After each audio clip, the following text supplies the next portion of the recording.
So, what makes you wake up in the morning? That's a great question. I would like to say my alarm clock, but I don't use one. Okay. And it's very strange you asked that question. I'll give you the answer. Is ever since I was little, I always wake up immediately and excited. Like always excited. Even when I'm having a bad day, bad week, bad things in business, bad things in life, I always wake up and I feel good and I'm very excited because I'm curious what's going to happen. And it's like a game, like fun. And I start the day off that way. Sometimes it doesn't end that way with the businesses and all the challenges. But I even people who know me, my wife or my girlfriend, whoever, she says, wow, it's weird. You wake up and you jump up and you go. I'm excited to see what we can do today. What excites you in the morning? It's the curious to get things done. I look forward to what's going to happen, who I'm going to meet, who I'm going to talk to. I like to exercise in the morning and read and learn. I still do that most mornings, and I'm excited. I like it. And it's really strange. No one's ever asked me that. You're like the Israeli Oprah. But I'm excited to this day. I'm in Israel. I just landed. I was flying, as I said. I woke up this morning at 5 o'clock. I jump out of bed. I'm excited. Who am I going to meet? I'm in Israel. Wherever I am, I always feel that way. It's a great way to start the day.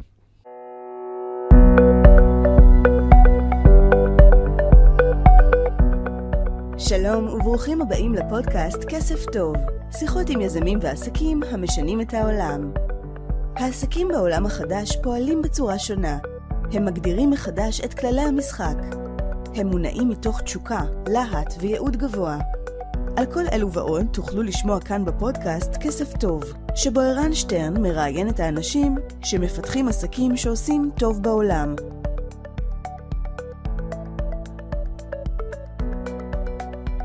רוברט שמין, יהודי אמריקאי, מומחה בינלאומי לנדל"ן ופרשן פיננסי ברשתות מובילות.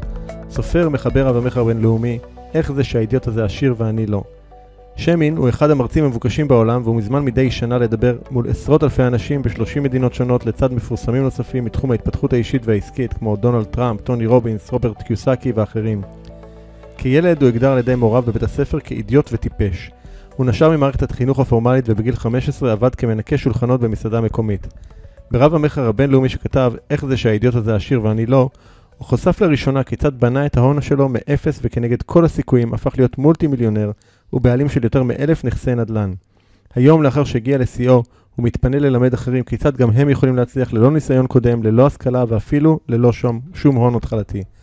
ובנימה אישית אני חייב לומר שרוברט הוא אחד האנשים, אולי האיש הכי נחמד שפגשתי מעודי ואני גם אסביר למה.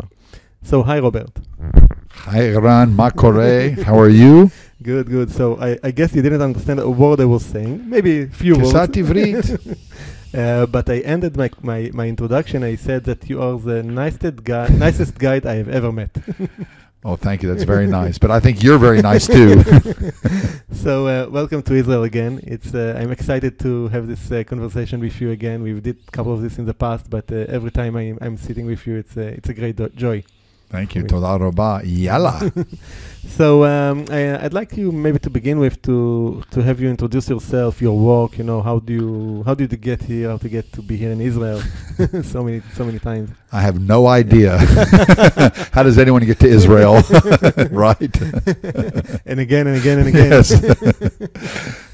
So I've been coming to Israel since I've been 16, and I love it. And it's very interesting. I mean, I'll kind of go backwards.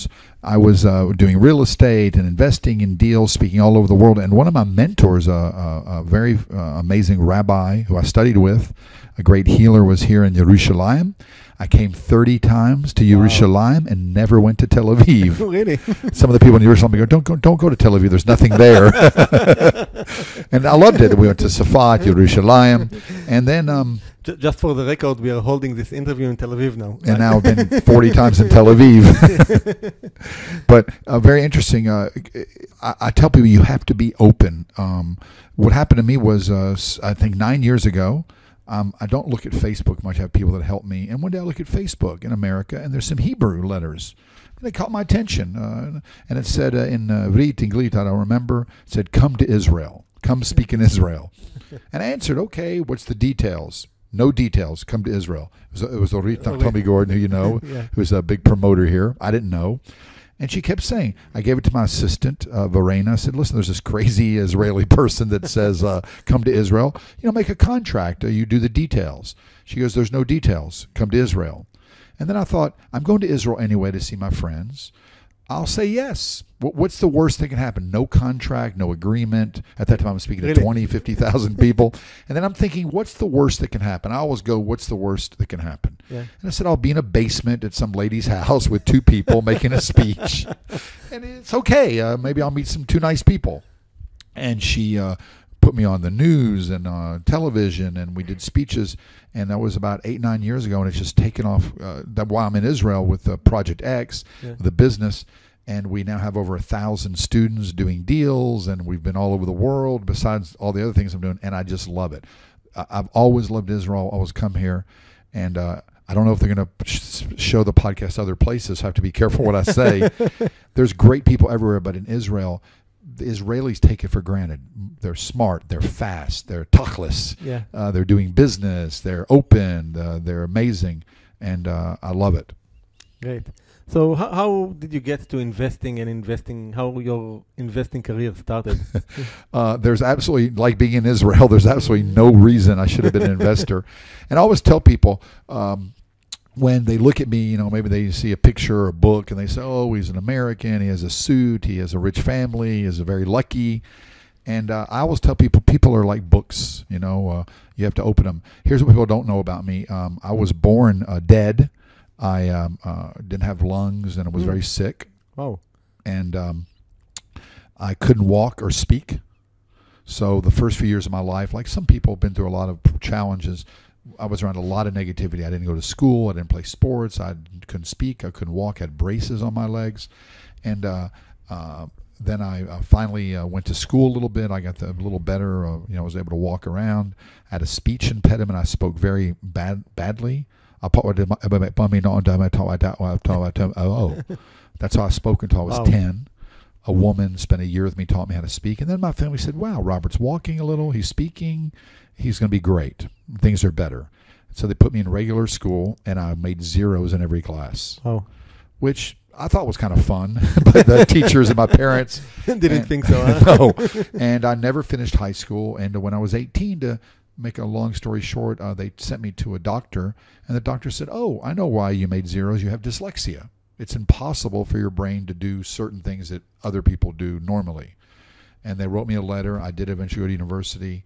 But I was brought up, like most people, very nice family, but they were struggling. They were stressed out. And they said, listen, we're not rich. Rich people are rich. It's a club. The only thing you can do is work hard and suffer. If you don't like school, go to more school. If you don't like your job, work more, suffer. And if you suffer enough, then when you're 70 years old, you can save a few shekels, dollars, retire. And my parents, like many people, as a grandparents, parents worked very hard, very stressed about money. And I'm always thinking, this isn't very much fun. I don't like it. And anyway, what happened was when I was about 20. Like it's a bad deal. Yeah. And, we worked very hard. We made no money. I never had money. It was very stressful. I moved out of my house when I was 15. It was really crazy. But anyway, when I was 27 years old, I was working insurance. I made no money. I was working in restaurants to pay my bills, and I met an older gentleman, no background, no education, no rich family, started with nothing, in real estate. And he had 121 houses, properties paid for. He was making millions. And I'm looking at him, very simple man. I said, wait a minute. Everything I was taught isn't right. He started with nothing, no rich family. And I said, if he could do this, maybe I can. I didn't really think I could, but I'm like, maybe I could do 5% of what he did. And this man was amazing, a very simple man. His name was Ray Binion. And he had a program. I borrowed some money, and he showed me how to do real estate. And the first year, like most people, I did nothing. I worried, I thought it too much. I made no offers, got no deals. I argued with them. I was trying to, and I tell people, I don't know if I've ever told you this before, but when I was younger, I wasn't so much fun to be around. I liked to be right. I wanted everyone else to be wrong. Yeah, high ego. Yeah. And it was so stupid because I had no reason to have ego. If you've done something or have success, maybe a little ego is okay, but not really. And I look back and I think everyone's been there like, okay, it won't work for me. I know it won't work. And I think subconsciously I wanted to prove to him that I couldn't do it. Yeah. And I did nothing. And the first year was horrible. I borrowed money. I was in his little program. I'm working, and now I'm more in debt, more stressed. And then I'll never forget. It was like a moment. I think your life changes in quantum seconds or minutes. When something happens, you make a decision, you find a motivation. And I'll never forget. One day, I was so frustrated. I said, maybe I should just do what he's saying. He's very wealthy. He has a program. He's very smart. Maybe he knows a thing or two. Yeah. Like I should just stop thinking, stop analyzing, stop being fearful, and do some of what he says. And I did it. He showed me how to find money partners. He showed me how to find a real estate deal, motivated sellers, and it still works. He made it very simple. And, most people like me like to complicate things, money, life, health, relationship. I've come to think that many things are simple. Now, if you're a nuclear reactor or high-tech algorithms, maybe it's complicated. But making money is not that complicated. Real estate is not that complicated. Business generally is not that complicated. I thought it was. And within 1 year, I had 14 properties. Wow. With using my own money. He showed me how to find a deal, ask people, hey, Ron, you're a successful man. What do you invest in? Hey, Joe. Hey, doctor. Hey, dentist. And I went around to a lot of people, heard a lot of no's. Some people said yes, and I got deals and money. And I was 28, 29 years old. I was making like $6,000 a month tax-free because of the real estate. My friends were working at banks and accounting firms making 9, 10, 11, 12,000, but I was making almost as much. I had nothing to do, and I was so happy. And I took a year off, just had fun. And then I said, if it works with 14 properties, it should work with 30. If it works with 30, it'll work with 100. If it works with 100, maybe it'll work with 300. Yeah. And I just kept growing my business, and I really enjoyed it.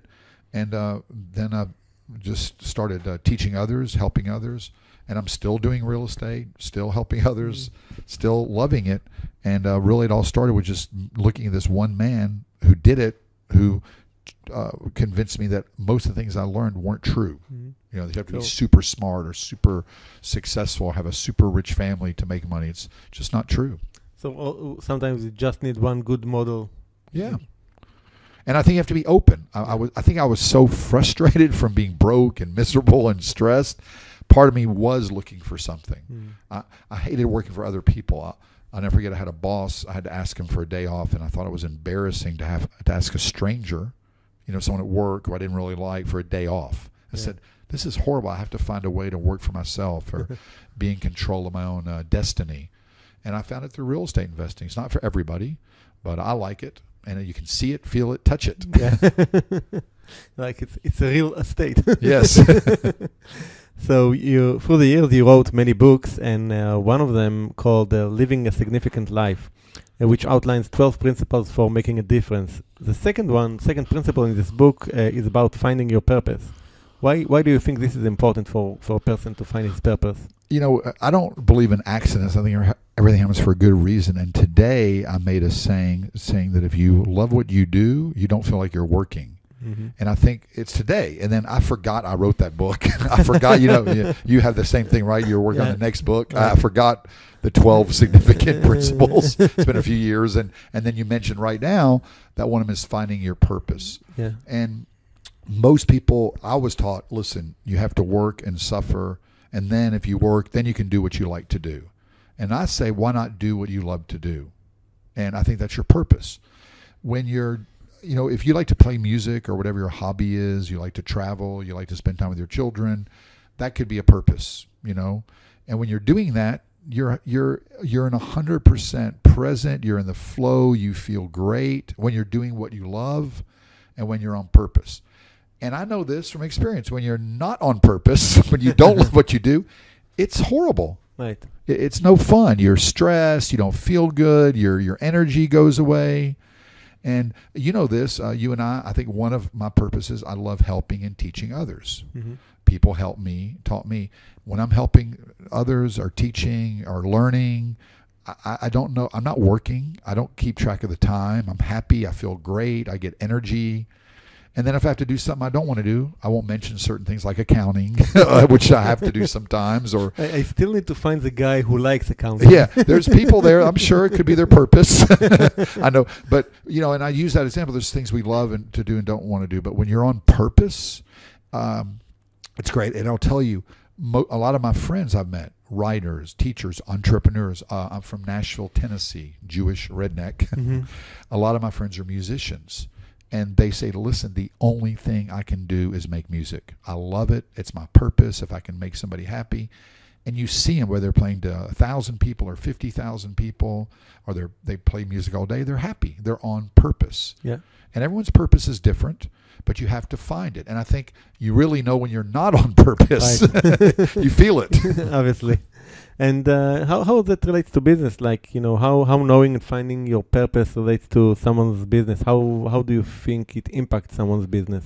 Well, I'll tell you a very practical point. Matter of fact, one of the first times I came to Israel, I hope this will get right back to that question. I met some of the biggest investment bankers here in Israel. They look at 1,000 businesses a month, they told me. And they pick, 4 or 5, they put millions of dollars. And I asked them this question. I said, okay, you look at all these businesses. How do you know? They're not perfect. They've had a lot of successes. They're made billions. I said, how do you know which business to invest in? And they say, listen, for years we see the best businesses, the smartest people from Israel, Europe, America. They want capital. They're growing. They started businesses. Many of them are geniuses. He said, and some of them we know that'll make money. They'll be good. They have a great idea. They're good people. He said, but the person who's on purpose, who says, like a Steve Jobs, I'm not here just to make money or sell computers. I want to change the way people use computers. I want to change the way people do teaching or learning or use their how they drive. It could be something little or something big. He said, those are the people when they're really committed to a mission, a purpose. We know that they'll do anything to make it happen. And I think that's the difference. Even when I got into rental property, it kind of sounds crazy, but I had a mission. I said, I want to treat my customers like tenants, like really important clients. Yeah. Take really good care of them. Yeah, I'll make the rent. Yes, I have to make money. But I want to treat them better than the other landlords. I want to have like a community where they like the place and they're happy. And I felt good. I felt like I was on purpose. And then the money comes. I believe if you're doing just something for the money, you could make money. You might make money. But it's a lot easier to make a lot of money when you're really doing something you love. Cool. On purpose. I really like that. And it relates to the next question, which is, the whole traditional capitalism approach is that business main goal is to make money, to maximize profits for the shareholders. Do you think that it still applies today, for businesses today? Do you know businesses have other important goals other than maximizing profits? Well, I think it's interesting. I used to think it was a conflict. I think many people think it's a conflict. Right. I'm a nice person. I like to help people. But if I make money, I'm a bad person. Right? Because look at the media, the television. What kind of people make money? Drug dealers, they're criminals, corruption. All the politicians are corrupt. Maybe it's true. Maybe it's not. I don't know. Just as a note, we are recording that on election day here in Israel. That an article that they make promises that they'll keep. Like, really? They do that in Israel? I thought it was just America. But I think in our brain, we have a conflict. I either have to be good or make money. I can't do both. And I believe you can do both. First of all, I have a nonprofit. We have a charity. We help street children. It costs money. You need money to do anything. You have a building, you have a rent, you have expenses, you have to buy food. You can help more when you have money. Yeah. Even I tell people, if you really want to help others, then you need to make a lot of money. You can help more people. Right. I always tell people when I was broke, which no money the first 28 years of my life, I would sometimes give $1, 4 shekels to the charity, tzedakah. It was nice. I'm sure, Hashem said, oh, he's a poor guy and he gave $1. Maybe he gets a point, 2 points, something for all the other bad things I did. but it didn't really help anybody, realistically. So I tell people, if you really want to help and make an impact, to me, money is a tool. Money is an object. A business is a tool. It's an object. It's what's your intention. If my intention is to treat clients well, do good business, and make money, I think you can put and in there. It's not or. Yeah. You can be nice. You can take great care of people. You give good services, which I know you do, and make money. And there's nothing wrong with that. And I've also said, I've said this. I've tried this. When I was younger, I was not a nice person. I did some bad things, nothing horrible, but I just tried to make money. I never kept it. It never worked. Correct? And I look around the world and you see people that are really bad. They may make a lot of money, but they never keep it. It never lasts. Yeah. So, as you mentioned in the beginning, you said in the last 8-9 years you've been coming here to Israel and with the team here, with Orit Nochtomi Gordon, Gilad Polak, and Erz Benisti. You built a very significant activity here of a business called Project X. So I wanted you to tell us about that and what, how it's working, what you're doing here. So many years ago, and I know I've been to your speeches and they're very good. I recommend them. Very nice. Thank you. I'm a speaker besides the real estate, and I don't know about you. I've been to every seminar and conference. You still go to everybody, listen, learn, watch. Yeah. I've been to all of them. And in America, especially, I'd go to all these conferences, and sometimes they'd hire me to speak at them or teach, and they were great. And these people in America, not so much in Israel, would spend $20,000, $30,000 on these seminars. And I would go to them and say, like a real estate seminar, because that's still my main business. And I would go to them and I'd say, how's the program? They go, oh, it's great. I love it. I got a trainer and I got some internet and I got a few videos and a book and I love it. I went to the advanced class. And then I asked a question. I said, did you get any results? Have you closed a deal? Have you made some money? Well, no. I'll do it. Yeah, I'm working on it, but I've been in it a year and a half, and I went to this class and that class, and I'm super happy. A lot of them were happy. I don't think in Israel they'd be so happy, but not in Israel. It's America. And then I decided to do a program because so many seminars, I know not yours because I've been in them and seen some of your materials, they just teach and people learn, and it's nice. But I think in business, there's one thing that matters. Again, in good intention, results. Yeah. So I developed a thing called Project X. I said, okay, we're going to teach real estate, but through experience, through the project, through doing. We make calls, we make offers, we make you make calls, we make you make offers. It's crazy. Here we're in Harrod's Hotel today. We're 3 days here with the group, and the first 2 hours we're making calls and making offers, and it works, it doesn't work. Okay, what works, what doesn't work? And we help them. We have trainers, and we're getting results. That people have to do something, and I invented Project X, and it's results-based, project-based, learning by doing, not just teaching. And we brought it here to Israel, and one thing I love about Israel, my favorite word in Hebrew is tachlis. We can't do the seminar like in America. Yeah, go jump up and down, rah, rah, rah. High energy, and that's it. Yeah, people said they're going, give me some tachlis now. It's 2 minutes, give me. And it's really taken off. So we have a team here, and we have the group, and I'm being very conservative, most months is buying, fixing, or selling or renting over 150 to 200 houses a month. Wow. From Israel, long distance, mainly in America, although they do deals here and in Europe a little bit. And if you think about it, it makes no sense. Yeah. The English is their second language. They're calling 8 hours away. They're buying property below market, but we teach them how to do it. We make them do it. We push them. We pull them. Without even seeing the property. Yeah, it's a Skype. Well, they see it with Skype and FaceTime and WhatsApp. But the first time people hear about it, they're like, that's crazy. That doesn't work. And then 6 or 8 weeks later, 3 months, 4 months later, they're starting to call. They're making offers. They're closing. And it's funny, even when I think about it, it's like, it really doesn't make any sense. But we show them how to do it. We do it, they have to want to do it.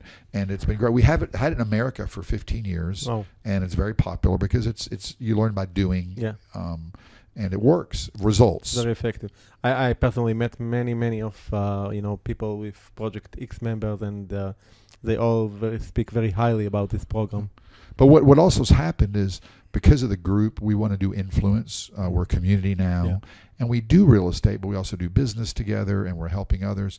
And that's what, to me, it's all about. It's amazing, the community. Yeah. And here in Israel, and of course America, now we've been international. We've been to Russia, we've been to Africa with it, and I love it. So let's talk about this a bit about what other activities you do other than doing business and making money, which is of course important. But I know you have also there's other activities besides business and making money. I'm just kidding. I heard that you do have. So what are kind of the other activities that Project X community is doing here? Well, so first of all, I think it goes back to purpose. Mm-hmm. Real estate, money, projects is a tool, correct? Yeah. And I use that tool to fund all my other stuff. I like to write books, charity. We're doing a lot of different projects. We've started schools for at-risk teenagers. We've helped soldiers with post-traumatic stress syndrome. We've helped people with severe handicaps, buying them wheelchairs. I'll never forget one of the most proudest moments ever. Somebody went on our Project X community forum and said, somebody needs a wheelchair, a special wheelchair for like $30,000, for somebody. And within like a day, a couple hours, we raised the money and bought the wheelchair. Amazing.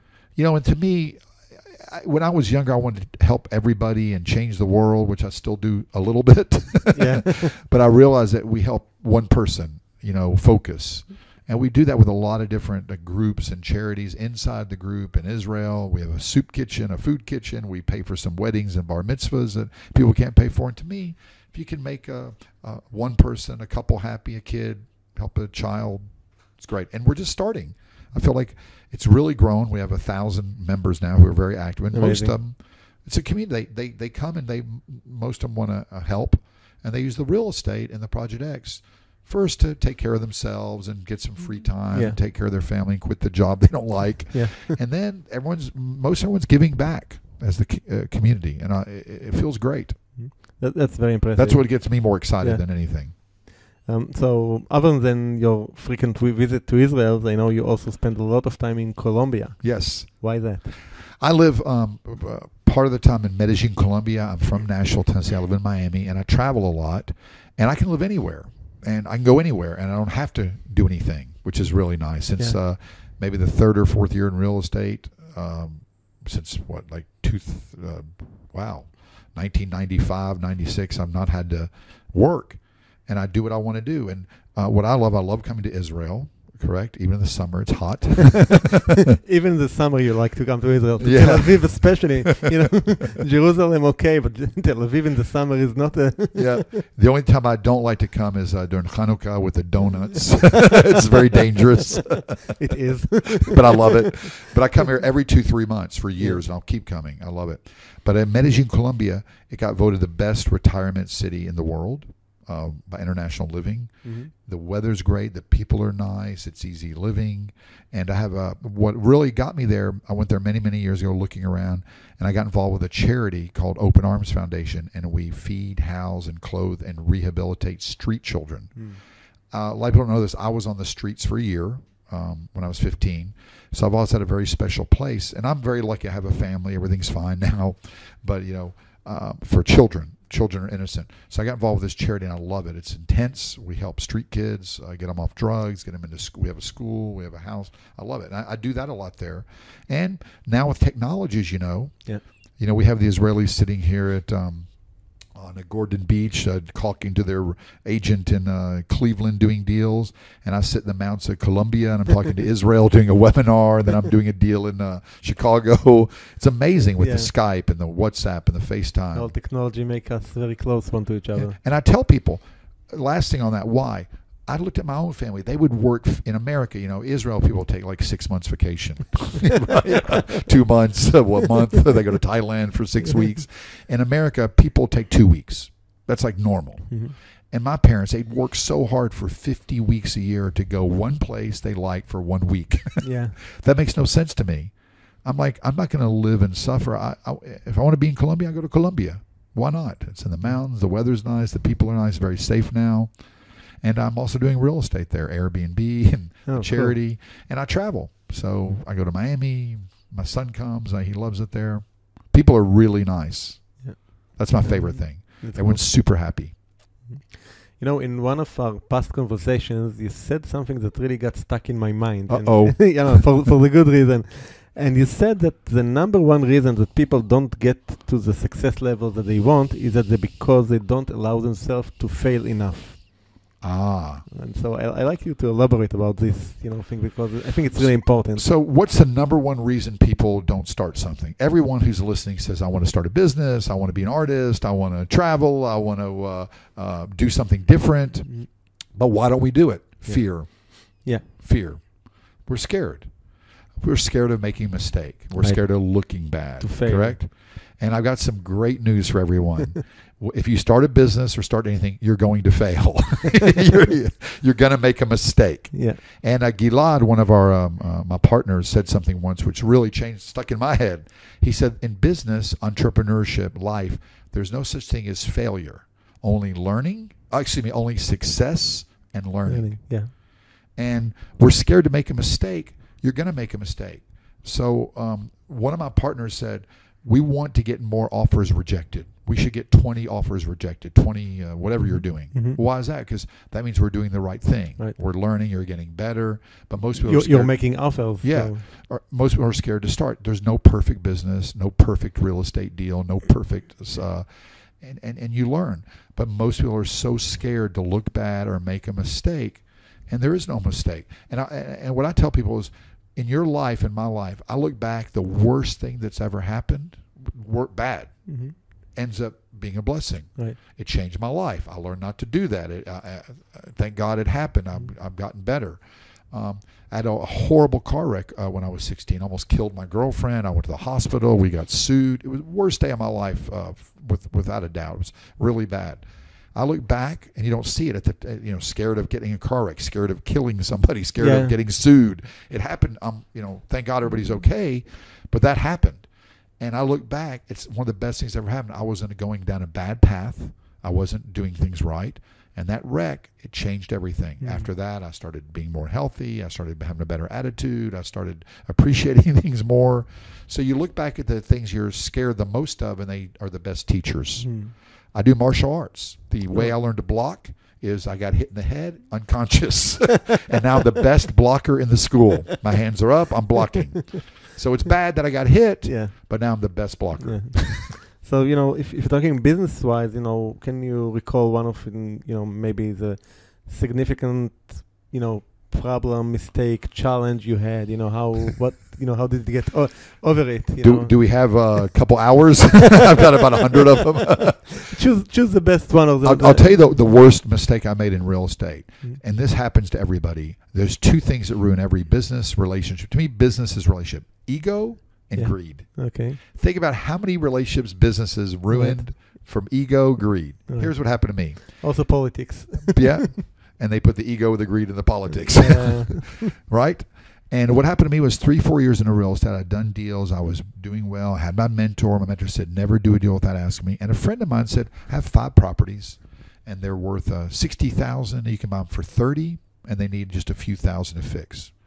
We have a system. We check things. We verify. I go to my mentor and double check. And I said, you know what? I know this guy. I'm smart. I don't need to tell anybody. I know how to do this. Why should I bother my mentor? I'm now a genius.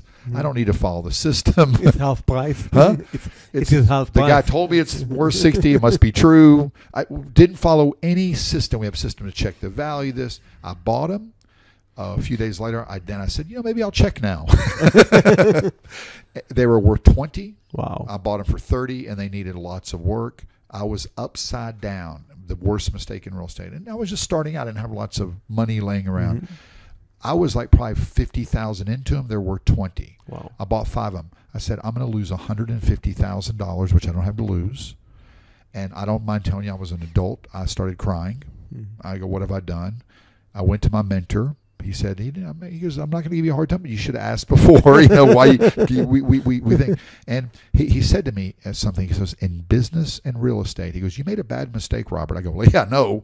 He goes, time will fix any mistake you make.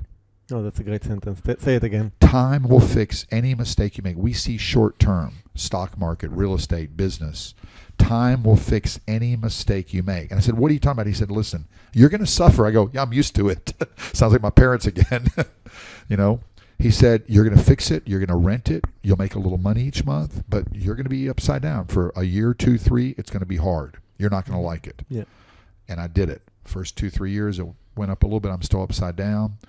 I sold them 5 years later for $120,000 Wow. each. I made like $80,000 times 5, which to me back then was a lot of money, $400,000. And even then I thought, I'm smart. Like, wow, I made it. I stayed in, time fixed the problem. I sold it for 120. Guess what, Ron? It was stupid. There were 250,000 now. But I thought I was smart. And that's when you get dangerous. When you're good in something and you think you're too good, you don't listen, you don't follow the system, you don't ask for help. And I tell people, I don't want to be right anymore. The only reason I'm successful is I ask people for help. And we're taught not to do that. It's a sign of weakness. Yeah. No, it's not. It's a sign of genius. Yeah, The more I know, the more I realize what I don't know. You probably your most known book is called "How Come This Idiot Is Rich and I'm Not." So my first obvious question would be, how the hell did you come up with this name? It was so easy because everybody thinks that. What? Right? Everybody thinks that. I thought it when I was, I still think it sometimes. You look at these people. How did she or he get there? And the thing is, not everybody, but when I say idiot, I say it with love. Most of these people I've met who are very successful keep things simple. They don't overcomplicate. They build a nice team. There's a pattern to it. Yeah. And that's why that idiot's rich and I'm not. And then we take away all the reasons why I don't have the money. I'm not from a rich family. And most multimillionaires in Israel, America, Africa started with very little money. And, if that idiot can do it in a nice way, not that they're stupid, then we can do it if you want to. But the number one is you have to have motivation, desire, and, do the activities to get there. And it takes time. Take action. Yeah, take action. Mm-hmm. In the book, you reveal 8 money and wealth secrets. And the second one in the book talks about the spiritual laws of money. Now, money seems to many people, probably the least spiritual thing there is, So please explain how money and spirituality mix here. What the spiritual laws of money? Well, first of all, I, like most people, I was brought up Jewish, and of course I went everywhere but Judaism to look Taoism, Hindu, studying everything, all the self-help. And I'll tell you, I've come back to Judaism, I study all the time, and I think the Torah, the Talmud, the Kabbalah, everything really talks about it a lot.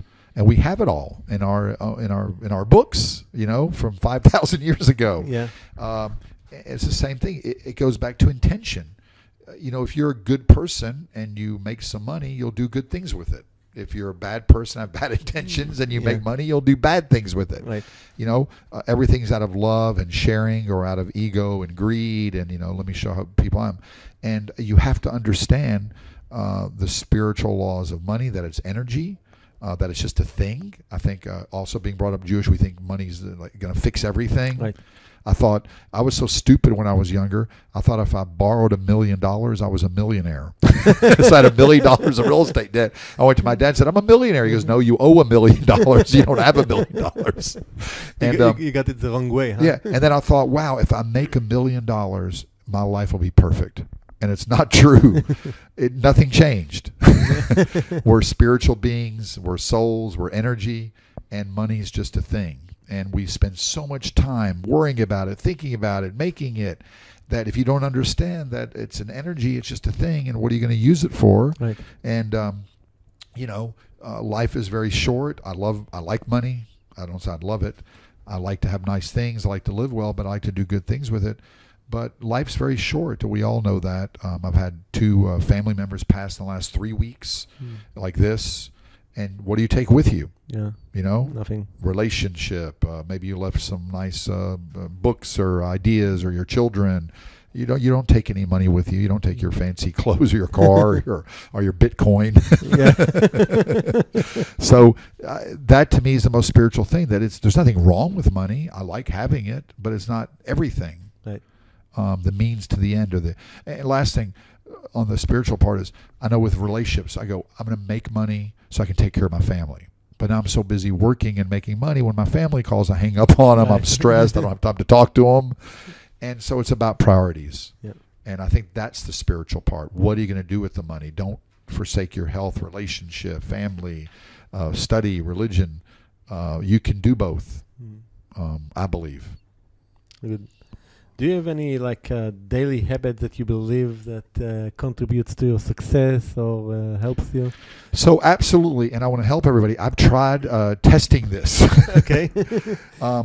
You ever notice some days you wake up and you feel good, Yeah. and the whole day goes good. You Right. look good. You're smiling. Your energy is good. Yeah, the energy's good. And then some days you wake up and you don't feel good, and the day's horrible. Right. So I believe everything's intention. So what I do, and we have again this in our traditions, is wake up and say prayers. You can call it prayer. You can call it meditation. Mm-hmm. Study a little bit. Gratitude, I think, is very important. You know, we have in Judaism the prayers. Thank God I got up. Thank God I Right. was able to go to the bathroom. But thank Yeah. God I was, you know, and he ivrit tiglit. And I think that whatever you like to do is so important. So my daily habits are I wake up and I'm grateful. Number 2, some sort of prayer or meditation. And the days I don't do it, I feel the difference. Mm. The day doesn't go as well. The, not as the smooth. energy is different. Have you ever tried that? Yeah. Number 3, we're physical beings. We have to take care of ourselves.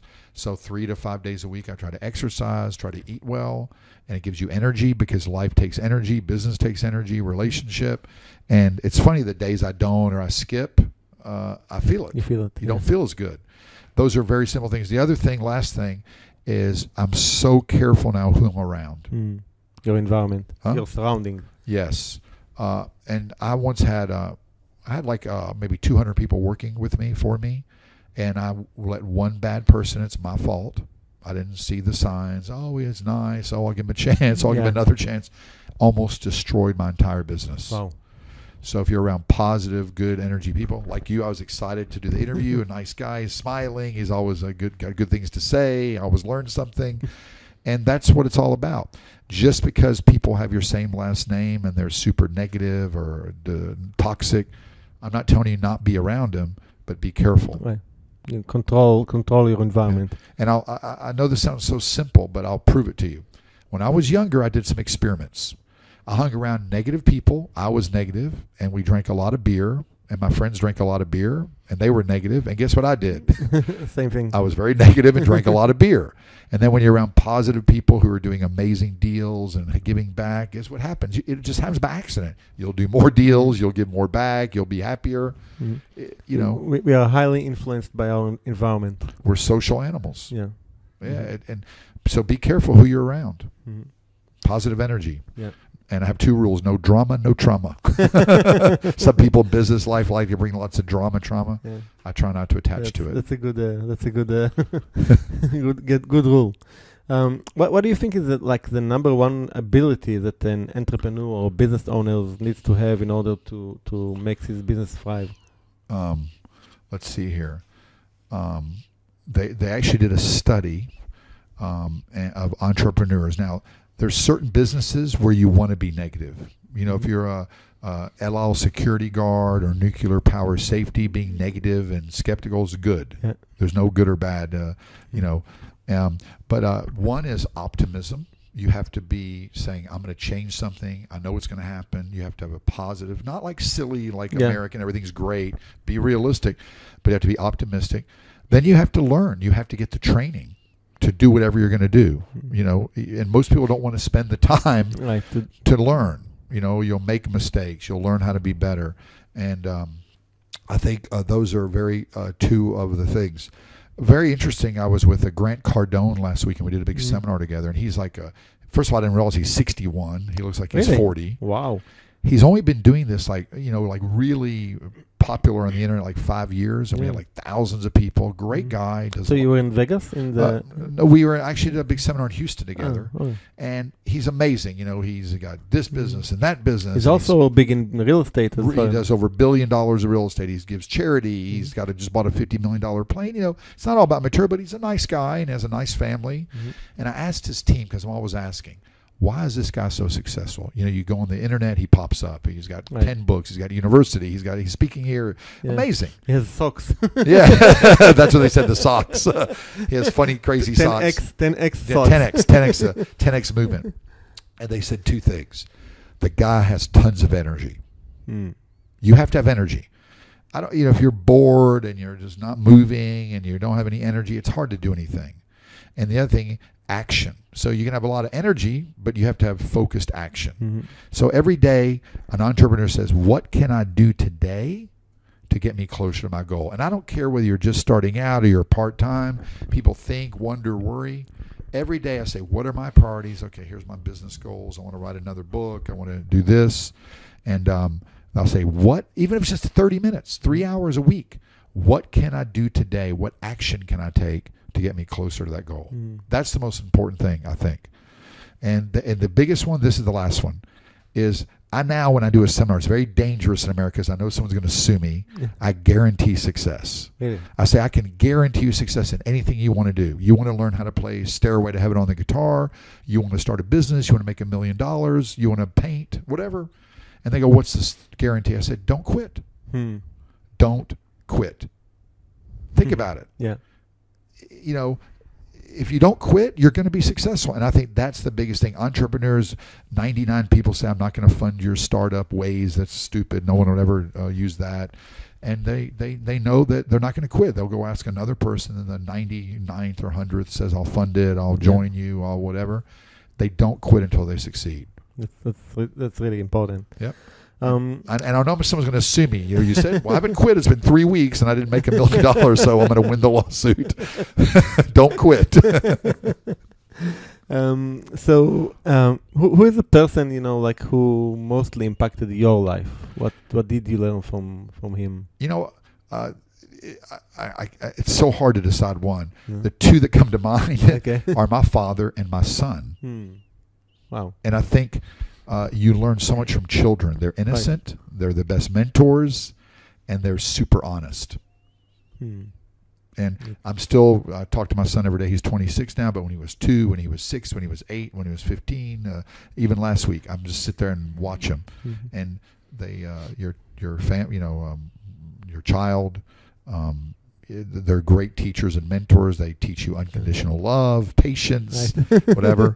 And of course, my father comes from a tradition. I've come from 5,000 years of rabbis, and I learned, dedication and what they all went through with their wars and the pogroms and the Holocaust and the prejudices, and they just amazing people. My father, and I'm sure a lot of people's mother, father, grandfather, what they did, and I don't think we could do that. I'm not made of that super strong, tough stuff, and loyal and family and values and virtues. I learned a lot from him. And also my dad, very serious, stressed out a lot, but he also had a lot of fun, a great sense of humor. And I think that's something very important, that you, even though maybe things aren't going well and you're in a bad situation, you can still have a good time. And I like to have a good time. Where do you get your inspiration from?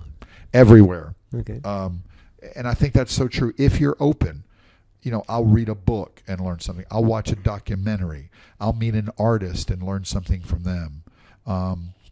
And I think everything can inspire you. I think miracles are everywhere. But I will say this.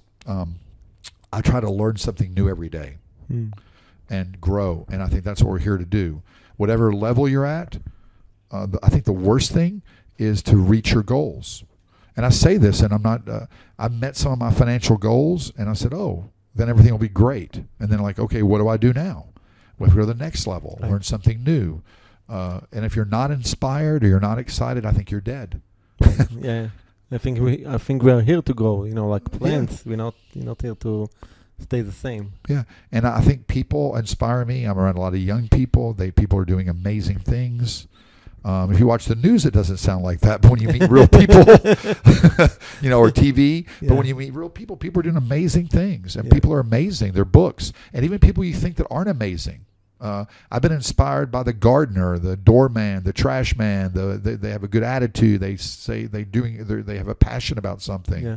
So I think if you're looking for it, you'll be inspired. And I always tell people, whatever you're looking for, you will find. Right. Whatever you think you're right. So if you think everything's bad and people are boring and there's no inspiration, that's what you'll find. But I look for it. It's everywhere. Okay.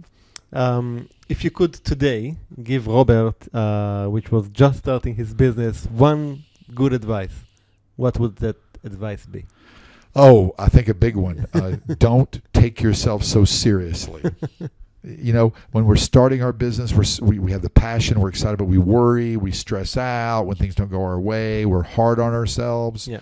And I say this now, enjoy the process more. It's a process. There's going to be I don't care what you're doing, who you are. I've been with the biggest businessmen, billionaires, stars, and they'll tell you when you get them in private, they go, oh my God, this is a horrible week. You know, the government's coming after me, this happened, that happened, I don't know what I'm going to do. Everybody's the same. So I tell people, enjoy the process. You're going to have ups and downs. You're going to have challenges. You know that. You'll never see them coming. Whatever it is you're doing, you know, it doesn't end. There'll be another challenge, another up, another down. And all we can control is how we deal with it. Yeah. So I tell people, you know, listen, there's some very serious things, as you know, and I know health or someone is not doing well. That's serious. But most things are not that serious. It's a process, right? And you learn and you grow. Enjoy the process. Don't be so hard on yourself, little Robert, or little Shlomo, or little Chaim. Other than business, what other things you enjoy doing? You know, any hobbies? Oh yeah, I have a lot of hobbies. My favorite thing to do is travel. I started traveling. And you do that a lot. Yes, I did. I flew 50,000 miles last month. 7 million miles with American Airlines. Wow. I still love traveling. I know Israel. Everybody loves to travel. Anywhere you go, it's new, it's exciting. I also, a lot of people don't know this, I talk a lot. I'm a speaker, right? I love people, but I love being by myself, and I could literally move to an island for 5 years with books. I read 1 or 2 books a week. Oh. And I love reading books, mainly biography, history, psychology, self-help. I watch documentaries. My escape is I love great movies that you can learn something from. Amazing. Yep. And I also have a motorcycle. I love riding my motorcycle by myself. I didn't know that about you. Yeah. I go sometimes late at night in the morning, just ride my motorcycle for 2-3 hours. I'm so happy. And then I love being of service. You know, if we can help some kids or help some old people or, you know, help some kids in school that need a little help. I love doing that. It feels good. And family. It's what it's all about. Yeah. I have a great family. I have a son, brother, sister. We talk almost every day. We enjoy each other. Nothing better. That's good. So I think coming to Israel is a hobby. And it's so amazing because I've been here over 60, 70 times. Wow. And it's tiny. Yeah, it is. Yeah. You know, people don't realize that. And I've been here, and every time I come here, I find a new part of Tel Aviv, a new part of Yerushalayim, a new museum, a new restaurant. It's amazing. It's an amazing place. Mm-hmm. So what's next for you? Like, what would be your next big thing? You know, that's the challenge is I literally took, and I hope this helps everybody, I learned this from Bill Gates. I took a week thinking vacation. I was in Medellin. Thinking vacation. I took 5 days. I did nothing and just thought, what do I want to do? What's the next challenge? What do I want to accomplish? Where am I going? What am I doing? Why am I doing it? And I said, you know what? I love what I'm doing. I just want to do more of it. Business, higher level. Another book. Mm-hmm. I'm writing a new book now, fast. Help more people. Just do more. Why not? Cool. It's fun. Mm-hmm. And, you know, when you love what you do, you don't feel like you're working. Right. I'm sitting here talking to you, answering interesting questions, laughing a little. Is this work? It's not work. It's fun. It's fun. Most things can be fun. And if you're not doing something that's fun, please, whatever it is, find something you love to do. Life is too short. You have to enjoy what you're doing. I love doing this if I did not do something else. And for you, too, if you're not loving what you do, please do something else. You always can do it. Mm-hmm. Anything I didn't ask you and you wanted to add, you know? I think you asked a lot. I did. But I always ask this. I think you have to be with giving. I used to try to take, you know, I want to make more. And I always ask people, and I'll ask you or someone if there's anything I do to help you out or you need help with anything, let me know. I really like helping people. It's fun. Anything I can help you with? That's a question. Well, I'll give you the answer after we turn on the recording. Okay. So, Robert, as always, it's been a huge pleasure and so much fun. I want to really thank you for your time. I know you're very, very busy. Yeah. Just, you know, for people to know, I took you out of a seminar, like on your break from the seminar to to do this interview, and I really, really appreciate it. No, thank you. I want to wish everyone a happy election day. Yeah. Run for prime minister. No. The Stern Party. That's not a possibility. Oh, sorry. And we have Rosh Hashanah coming up. It's a new time for new beginnings. Everyone a super healthy, happy, fun New Year coming up for everyone. Thank you. Thank you so much. Stay well, stay happy.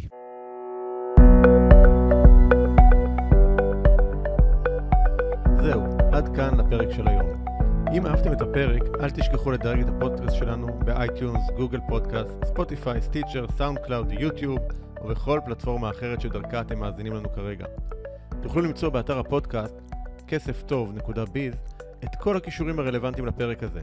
שם גם תוכלו להירשם לפודקאסט, ואנחנו נשלח לכם תזכורת בכל פעם שאנחנו מעלים פרק חדש. נרשמים באתר כספטוב.biz. אני מזמין אתכם לכתוב לי תגובות, מה אהבתם, את מי תרצו לשמוע בפרקים הבאים, או כל הרעה אחרת שיש לכם. מוזמנים לשלוח לי ישירות למייל ערן@כספטוב.biz, או בפייסבוק שלי, facebook.com/ערן-fanpage. וחבר'ה, אל תהיו קמצנים, שתפו עם החברים שלכם. מה, לא מגיע להם גם ליהנות ולהפיק ערך? אני ערן שטרן, שמח שהאזנתם לנו, ונשתמע בפרק הבא.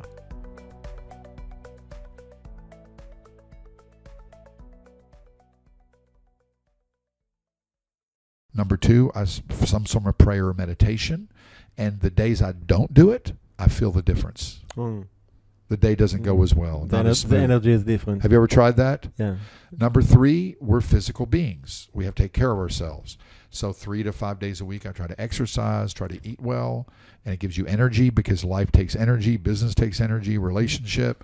And it's funny, the days I don't or I skip, I feel it. You feel it. You don't feel as good. Those are very simple things. The other thing, last thing, is I'm so careful now who I'm around. Your environment, your surrounding. Yes. And I once had, I had like maybe 200 people working with me, for me, and I let one bad person, it's my fault. I didn't see the signs. Oh, he's nice. Oh, I'll give him a chance. I'll give him another chance. Almost destroyed my entire business. Wow.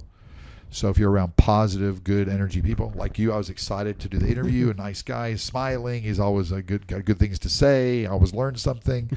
And that's what it's all about. Just because people have your same last name and they're super negative or toxic, I'm not telling you not be around them, but be careful. Right. You control your environment. Yeah. And I know this sounds so simple, but I'll prove it to you. When I was younger, I did some experiments. I hung around negative people. I was negative, and we drank a lot of beer, and my friends drank a lot of beer, and they were negative, and guess what I did? Same thing. I was very negative and drank a lot of beer. And then when you're around positive people who are doing amazing deals and giving back, guess what happens? It just happens by accident. You'll do more deals, you'll give more back, you'll be happier. You know, we are highly influenced by our environment. We're social animals. Yeah. And so be careful who you're around. Positive energy. Yeah. And I have 2 rules: no drama, no trauma. Some people in business life like to bring lots of trauma. Yeah. I try not to attach to it. That's a good rule. What do you think is the number one ability that an entrepreneur or business owner needs to have in order to make his business thrive? Let's see here. They actually did a study of entrepreneurs. Now, there's certain businesses where you want to be negative. You know, if you're a El Al security guard or nuclear power safety, being negative and skeptical is good. Yeah. There's no good or bad, you know. But one is optimism. You have to be saying, I'm going to change something. I know it's going to happen. You have to have a positive, not like silly, like American, everything's great. Be realistic, but you have to be optimistic. Then you have to learn. You have to get the training to do whatever you're going to do, you know, and most people don't want to spend the time to learn. You know, you'll make mistakes, you'll learn how to be better. And I think those are very 2 of the things. Very interesting, I was with Grant Cardone last week, and we did a big seminar together, and he's like, first of all, I didn't realize he's 61. He looks like he's 40. Wow.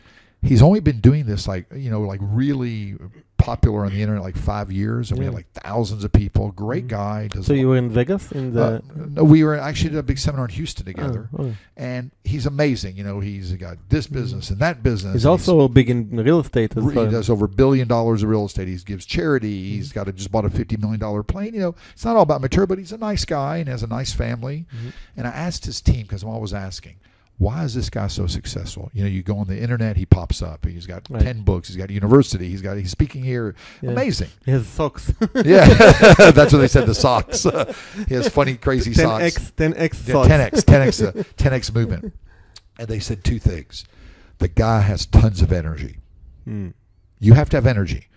If you're bored and you're just not moving and you don't have any energy, it's hard to do anything. And the other thing, action. So you can have a lot of energy, but you have to have focused action. So every day, an entrepreneur says, what can I do today to get me closer to my goal? And I don't care whether you're just starting out or you're part-time. People think, wonder, worry. Every day I say, what are my priorities? Okay, here's my business goals. I want to write another book. I want to do this.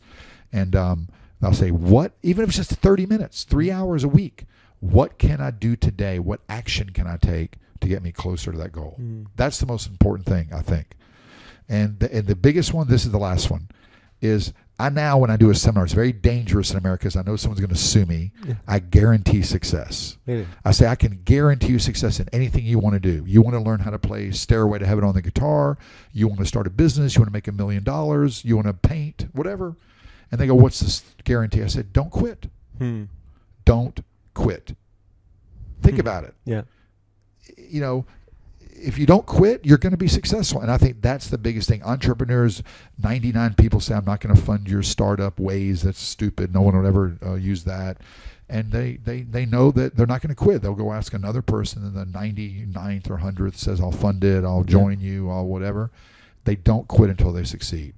That's really important. Yep. And I know someone's going to sue me. You said, well, I haven't quit. It's been 3 weeks and I didn't make $1 million, so I'm going to win the lawsuit. Don't quit. Who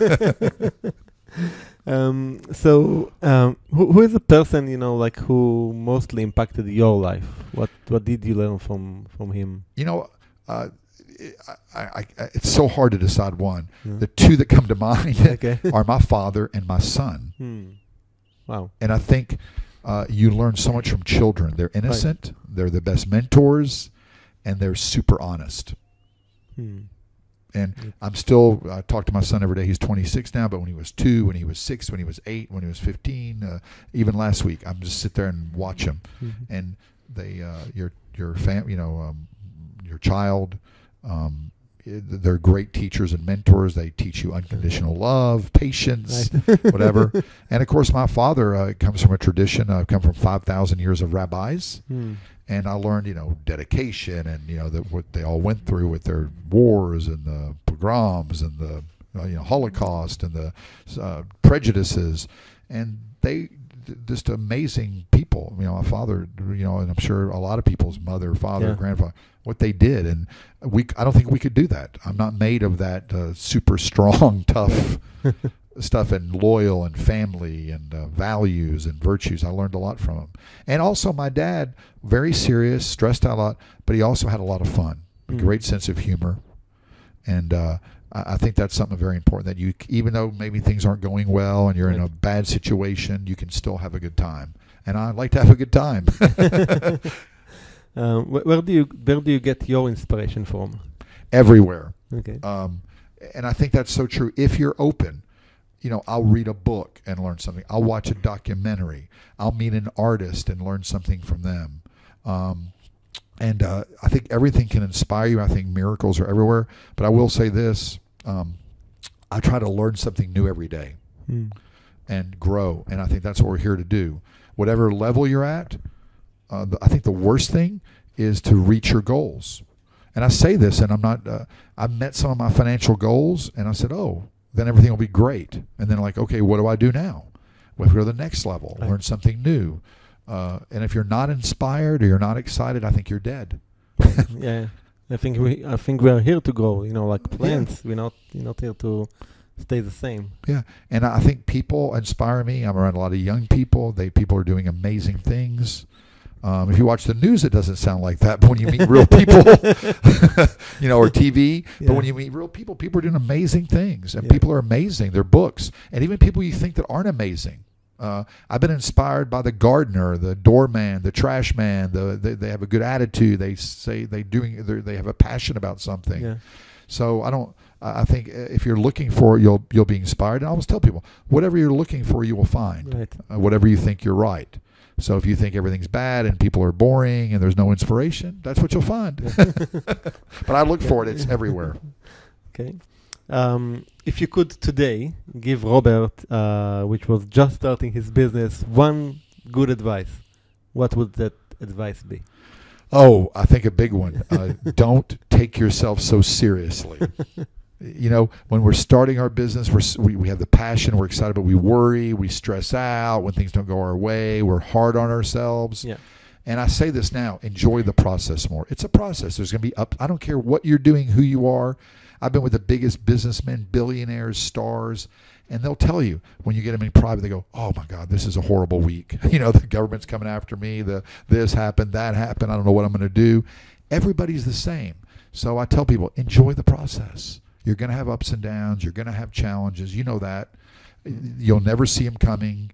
Whatever it is you're doing, it doesn't end. There'll be another challenge, another up, another down, and all we can control is how we deal with it. Yeah. So I tell people, listen, there's some very serious things, as you know, and I know health or someone is not doing well, that's serious, but most things are not that serious. It's a process, right? And you learn and you grow. Enjoy the process. Don't be so hard on yourself, little Robert, or little Shlomo, or little Chaim. Other than business, what other things you enjoy doing? Any hobbies? Oh yeah, I have a lot of hobbies. My favorite thing to do is travel. I started traveling. And you do that a lot. Yes, I did. I flew 50,000 miles last month, 7 million miles with American Airlines. Wow. I still love traveling. I know Israel, everybody loves to travel. Yeah. Anywhere you go, it's new, it's exciting. I also, a lot of people don't know this, I talk a lot. I'm a speaker, right? I love people, but I love being by myself, and I could literally move to an island for 5 years with books. I read 1 or 2 books a week. Oh. And I love reading books, mainly biography, history, psychology, self-help. I watch documentaries. My escape is I love great movies that you can learn something from. Amazing. Yep. And I also have a motorcycle. I love riding my motorcycle by myself. I didn't know that about you. Yeah. I go sometimes late at night in the morning, just ride my motorcycle for 2-3 hours. I'm so happy. And then I love being of service. If we can help some kids or help some old people or, help some kids in school that need a little help. I love doing that. It feels good. And family. It's what it's all about. Yeah. I have a great family. I have a son, brother, sister. We talk almost every day. We enjoy each other. Nothing better. That's good. So I think coming to Israel is a hobby. And it's so amazing because I've been here over 60, 70 times. Wow. And it's tiny. Yeah, it is. Yeah.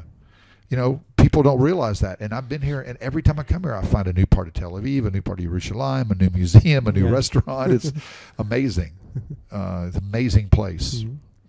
So what's next for you? Like, what would be your next big thing? That's the challenge is I literally took, and I hope this helps everybody. I learned this from Bill Gates. I took a week thinking vacation. I was in Medellin. Thinking vacation. I took 5 days. I did nothing and just thought, what do I want to do? What's the next challenge? What do I want to accomplish? Where am I going? What am I doing? Why am I doing it? And I said, you know what? I love what I'm doing. I just want to do more of it. Business, higher level. Another book. Mm-hmm. I'm writing a new book now, fast. Help more people. Just do more. Why not? Cool. It's fun. Mm-hmm. And, when you love what you do, you don't feel like you're working. Right. I'm sitting here talking to you, answering interesting questions, laughing a little. Is this work? It's not work. Mm-hmm. It's fun. It's fun.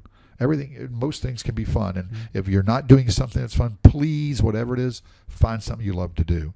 Life is too short. You have to enjoy what you're doing. I love doing this. If I did not do something else. And for you too, if you're not loving what you do, please do something else. You always can do it.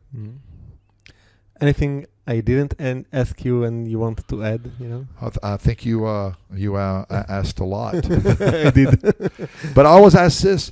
I think you have to be with giving. I used to try to take. You know, I want to make more. And I always ask people, and I'll ask you or someone if there's anything I do to help you out, or you need help with anything. Let me know. I really like helping people. It's fun. Anything I can help you with? That's a question. Well, I'll give you the answer after we turn on the recording. Okay. So, Robert, as always, it's been a huge pleasure and so much fun. I want to really thank you for your time. I know you're very, very busy. Yeah. Just, you know, for people to know, I took you out of a seminar, like on your break from the seminar to do this interview, and I really appreciate that. No, thank you. I want to wish everyone a happy election day. Yeah. Run for prime minister. No. The Stern Party. That's not a possibility. Oh, sorry. And we have Rosh Hashanah coming up. It's a new time for new beginnings. Everyone a super healthy, happy, fun New Year coming up for everyone. Thank you. Thank you so much. Stay well, stay happy.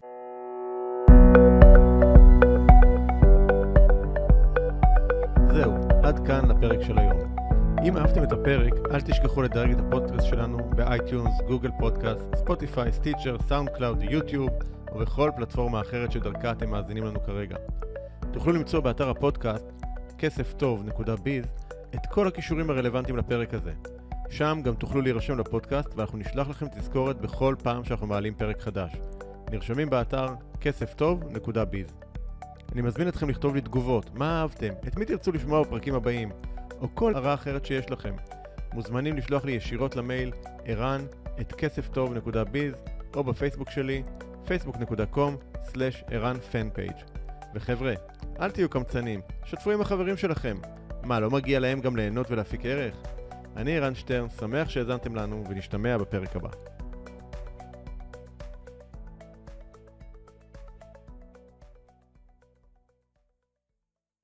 Cycle by myself. I didn't know that about you.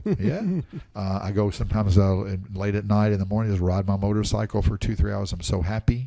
And then I love being of service. You know, if we can help some kids or help some old people or, you know, help some kids in school that need a little help. I love doing that. It feels good. And family. It's what it's all about. Yeah. I have a great family. I have a son, brother, sister. We talk almost every day. We enjoy each other. Nothing better. That's good. So I think coming to Israel is a hobby.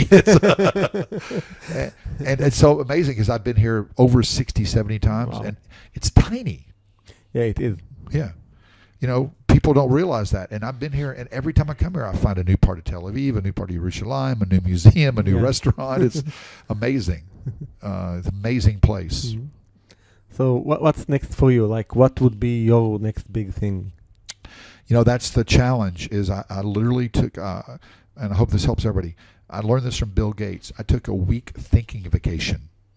I was in Medellin. Thinking vacation. I took 5 days. I did nothing and just thought, what do I want to do? What's the next challenge? What do I want to accomplish? Where am I going? What am I doing? Why am I doing it? And I said, you know what? I love what I'm doing. I just want to do more of it. Business, higher level. Another book. Mm-hmm. I'm writing a new book now, fast. Help more people. Just do more. Why not? Cool. It's fun. Mm-hmm. And, you know, when you love what you do, you don't feel like you're working. Right. I'm sitting here talking to you, answering interesting questions, laughing a little. Is this work? It's not work. Mm-hmm. It's fun. It's fun. Most things can be fun. And if you're not doing something that's fun, please, whatever it is, find something you love to do. Life is too short. You have to enjoy what you're doing. I love doing this if I did not do something else. And for you too, if you're not loving what you do, please do something else. You always can do it. Mm-hmm. Anything I didn't ask you and you wanted to add? You know, I think you asked a lot. I did. But I always ask this. I think you have to be with giving. I used to try to take. You know, I want to make more. And I always ask people, and I'll ask you or someone if there's anything I can do to help you out, or you need help with anything. Let me know. I really like helping people. It's fun. Anything I can help you with? That's a question. Well, I'll give you the answer after we turn on the recording. Okay. So Robert, as always, it's been a huge pleasure and so much fun. I want to really thank you for your time. I know you're very busy. Yeah. Just, for people to know, I took you out of a seminar, like on your break from the seminar to do this interview, and I really appreciate it. No, thank you. I want to wish everyone a happy election day. Yeah. Run for prime minister. No. The Stern Party. That's not a possibility. Oh, sorry. And we have Rosh Hashanah coming Yeah. up. It's a new time for new beginnings. Everyone, a super healthy, happy, fun new year coming up Yeah. for everyone. Thank you. Thank you so much. Stay well, stay happy.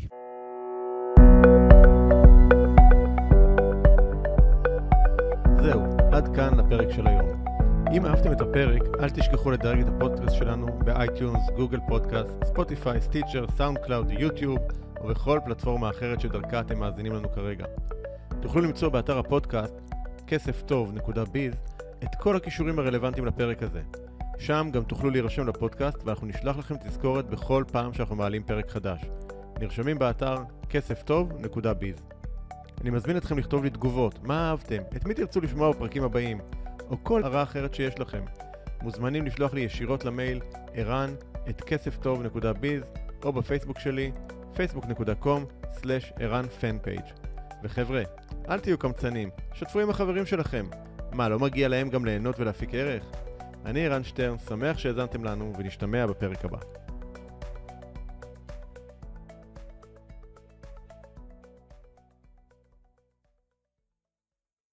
Coming up Yeah. for everyone. Thank you. Thank you so much. Stay well, stay happy.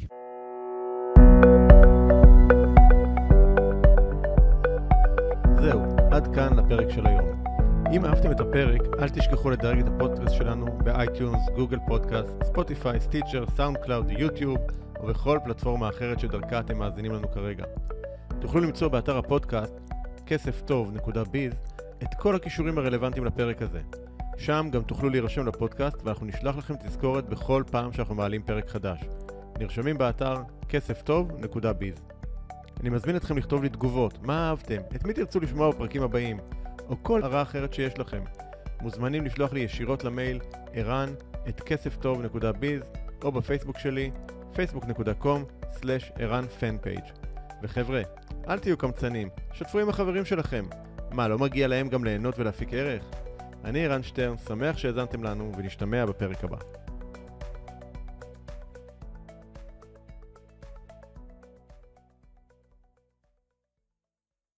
ערן-fanpage. וחבר'ה, אל תהיו קמצנים, שתפו עם החברים שלכם. מה, לא מגיע להם גם ליהנות ולהפיק ערך? אני ערן שטרן, שמח שהאזנתם לנו ונשתמע בפרק הבא.